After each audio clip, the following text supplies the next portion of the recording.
Ejo kuwa mbere Nigeria yatashye icyambu yubakiwe n'Ubushinwa kuri miliyari 1.5 z'amadolari y'Amerika. Nigeria yizeye ko iki cyambu kizafasha koroshya akazi kakorerwaga ku bindi byambu byo mu gihugu ndetse kikazamura n'ubukungu. Muri Uganda, Perezida Museveni yatangije umushinga w'ibikorwa byo gucukura peteroli hafi y'ikiyaga cya Ruberi kiri mu karere ka Kirube. Uyu mushinga utavugwaho rumwe uzatunganywa n'isosiyete yo mu Bushinwa. Umuyobozi w'ishami rya ONU ryita ku burenganzira bwa muntu Volker Turk ejo yasabye igihugu cya Eswatini gukora iperereza ku rupfu rw'umunyamategeko Thulani Maseko utaravugaga rumwe n'umutegetsi wapfuye arasiwe iwe mu rugo.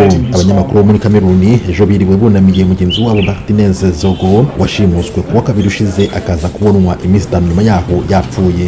Zogo yapfuye afite imyaka 51. Muri Sudani hasohotse igitabo gikuyemo amategeko agenga umukino gakondo wo gukirana wa ruba ukinwa mu gihugu hose. Ikirahamwe ryawo riri mu biganiro n'imiryango mpuzamahanga kugira ngo wagurwe ukinwe ku rwego rw'isi.